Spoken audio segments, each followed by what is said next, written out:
Bonsoir, j'espère que vous allez bien. Aujourd'hui, je vous montre, ça c'est une coupe sur un balcon, ok? Un balcon ici qui sort en porte-à-faux de 1 mètre, voilà. Et ici c'est équilibré par un plancher à ordi d'épaisseur 12 plus 8. 1 mètre et l'ancrage c'est 1,5, c'est-à-dire 150 centimètres. Maintenant, aujourd'hui, nous allons voir comment calculer ce ferraillage du début jusqu'à la fin manuellement euh, de ce balcon qui sort en porte-à-faux d'épaisseur 12 centimètres. Premièrement, on dit quelles sont les charges à considérer. Parmi les charges à considérer, nous avons le poids volumique du béton armé, ok, qui est 2500 d'âne par mètre cube. Nous avons le poids du revêtement. Quand je dis revêtement, y compris mortier de pose et le carrelage. Donc tout ça, je peux dire revêtement et sa charge, c'est 1000 d'âne par mètre carré. Nous avons enduit sous dalle. Enduit sous dalle, dans la charge, c'est 36 d'âne par mètre carré. Déjà, la charge est calculée, le poids volumique de l'enduit multiplié par l'épaisseur de l'enduit sous dalle qui est de 2 cm, donc on a 36. Maintenant, ça, ce sont les deux charges ici, ce sont des charges permanentes. Ok, nous aurons besoin aussi d'une charge d'exploitation, Q du balcon, on sait que c'est 350 kg par mètre carré, donc 350 d'âne par mètre carré, ok. Voilà les différentes charges à considérer sur un panneau. Déjà, quand vous dimensionnez les dalles, parce que le balcon c'est une dalle pleine, quand vous dimensionnez les dalles pleines, la première des choses, quand vous dimensionnez, déjà il est dimensionné comme une poutre rectangulaire à bande de 1 mètre, ok. Donc même si c'est un balcon qui fait 13 mètres, vous calculez juste sur 1 mètre. Donc du coup, on va faire un bilan des charges sur 1 mètre. Premièrement, on aura le poids propre de la dalle, ok. On aura le poids propre de la dalle qui sera l'épaisseur de la dalle multiplié par le poids volumique du béton armé. Donc j'ai l'épaisseur de la dalle de 0,12, donc ça est ici 0,12, ok, qui sera multiplié par le poids volumique du béton armé. On a dit c'est 2500 kg. Voilà, donc on trouve une valeur de 3 kN, donc 3 kPa ou bien 300 décanewtons par mètre carré.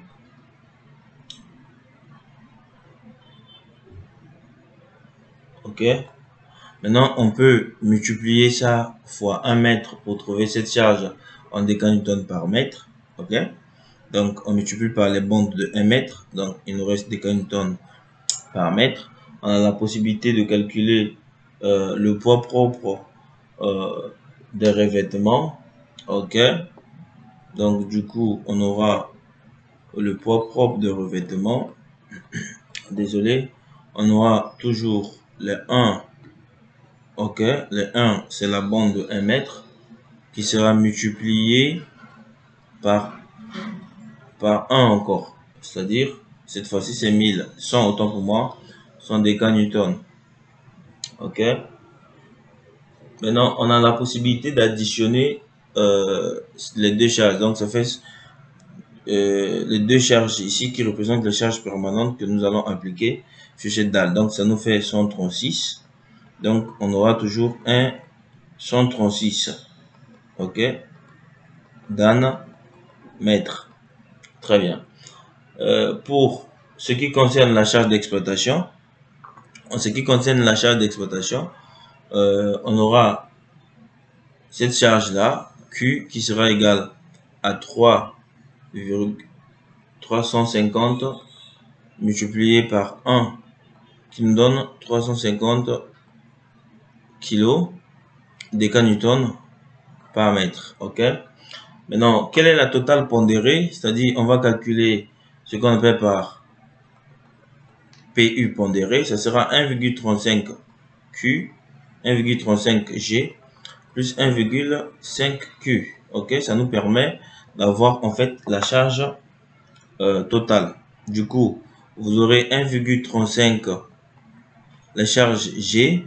On a d'abord 300 plus 136. Ça nous fait 436 plus 1,5 fois 350. Ok, fois 350. Voilà. Donc, nous pouvons calculer cette charge pour trouver. Je peux utiliser ma calculatrice manuelle ou bien je peux utiliser cette calculatrice. Donc, j'ai 350 multiplié par 1,5. Ça fait 525. J'ai 1,35 multiplié par 436. Ça fait plus 525. Ça me fait 1113,6. Bon, je prends 1114. 1114 décanewtons par mètre. Ok? Donc, nous avons PU. Voilà. Donc, ça, c'est sur bande 1 mètre. Maintenant, nous allons calculer une charge. On va vérifier quelles sont les sollicitations. Quels sont les différents types de sollicitations que nous avons. Nous avons, premièrement, on peut calculer l'effort tranchant. Pour l'effort tranchant, je peux appeler VU. L'effort tranchant, c'est VU. C'est égal à, puisque, comment est le balcon? Le balcon est comme ça. Vous voyez?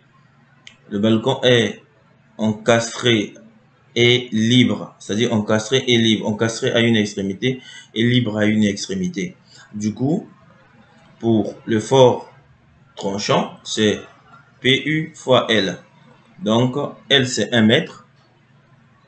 Du coup, on aura 114. 114 Dan. OK? Maintenant, nous aurons le moment fléchissant. OK, donc, par rapport aux sollicitations, nous avons premièrement l'effort tranchant et le moment fléchissant. Le moment fléchissant du poutre en porte-à-faux, OK, qui est encastré et libre à une extrémité, c'est-à-dire c'est comme ça. OK? Donc, le moment fléchissant, c'est PU, toujours L carré sur 2. Donc, du coup, on aura 114 divisé, c'est 114, non? Oui, 114 divisé par 2. OK? Le moment fléchissant, ici, on aura 114 divisé par 2. Ça nous fait 557 Dan fois mètre. Donc, le moment fléchissant MU ici, c'est 557 Dan fois mètre. Très bien. Donc, nous allons prendre une nouvelle feuille pour calculer cette fois-ci. On a la possibilité de faire, déjà pour le diagramme de l'effort tranchant, on aura un diagramme qui sera positif comme ça. C'est droit. OK? Donc, il sera positif ici.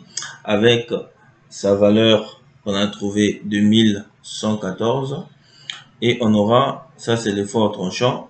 Et on aura le moment fléchissant. On aura une courbe qui va faire ça. OK?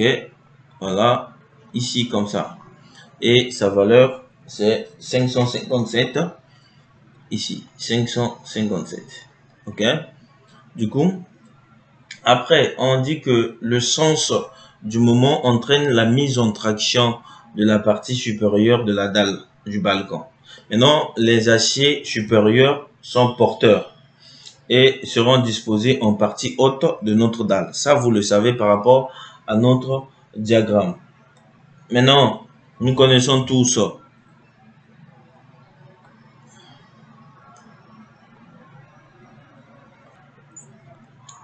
Maintenant, on connaît déjà presque tout. On connaît quelle est la largeur, on connaît la hauteur. Donc, on connaît la largeur, la hauteur. Maintenant, le problème ici, comme j'avais dit au début, c'était de chercher les armatures tendues. Ok? Déjà, c'est quoi la formule des armatures tendues? Donc, c'est AST qui sera égal à MU, ok, sur sigma ST fois Z. C'est quoi sigma ST?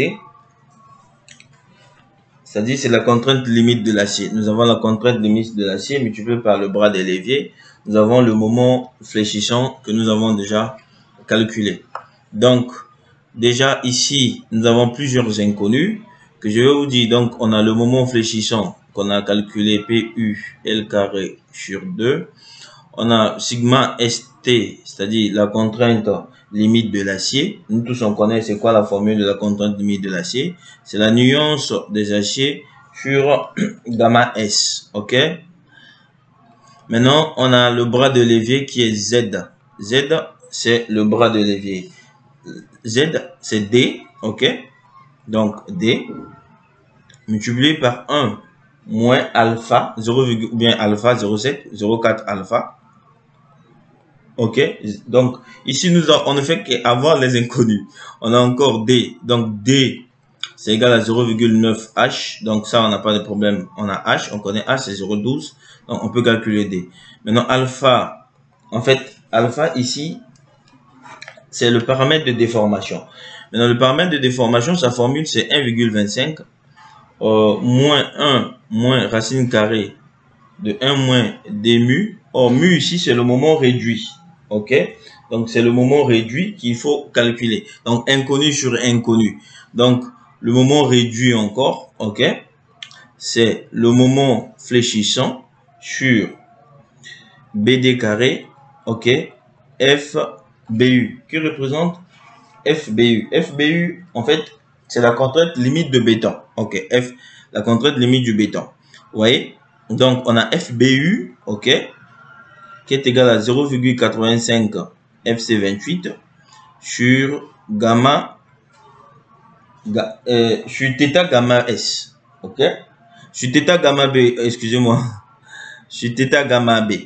Vous voyez qu'on a passé des inconnus, inconnus, inconnus, inconnus, inconnus, inconnus, inconnus, inconnus.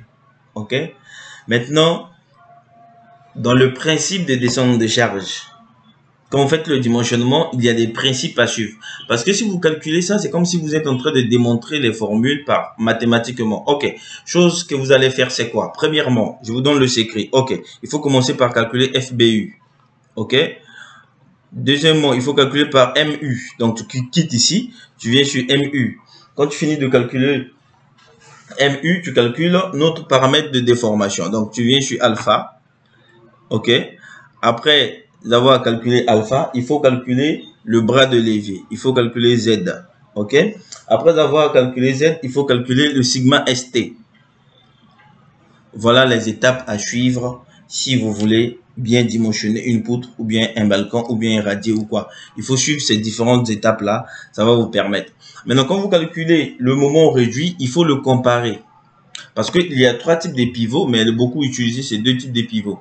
Par exemple, quand votre valeur vous donne inférieur à 1,86, on nous dit que c'est le pivot A.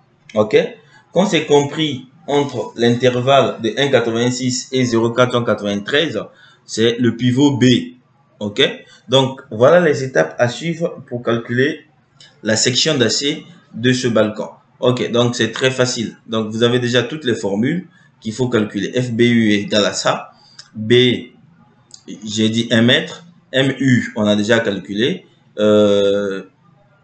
C'est ça, on calcule par rapport à cette formule et on compare. Si c'est inférieur à ça, c'est pivot B et on continue. Quand c'est pivot A autant pour moi. Quand c'est pivot A, on calcule alpha, paramètre de déformation. C'est égal à 1,25 facteur de 1 moins racine carrée de 2 moins DU. Ok. Donc, on ne connaît pas U qu'on a déjà calculé. Donc, je vous ai dit FBU. Après avoir calculé FBU, qui est égal à 0,85 FC28 gamma B. Si FC28 égale à 25 MPa, gamma B, FBU souvent, ça nous donne 14,16. Ça, c'est connu de tous. Maintenant, on calcule le moment réduit, BD carré. Je vous ai dit BD carré, c'est ça. MU, on a déjà calculé. OK. FBU, on a la valeur, on remplace. Après, on calcule alpha. Alpha égale à 1 moins désolé, 1 moins racine carrée de D mu, et mu, on vient de calculer, on calcule Z.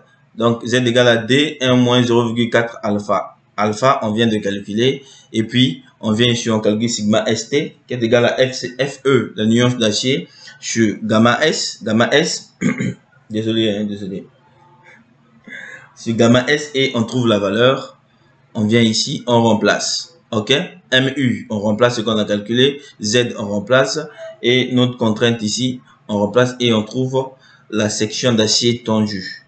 Maintenant, pour avoir la section d'acier transversale, c'est-à-dire les aciers de répartition, on fait les aciers de répartition, on fait la section d'acier tendue, ok, divisé par 4.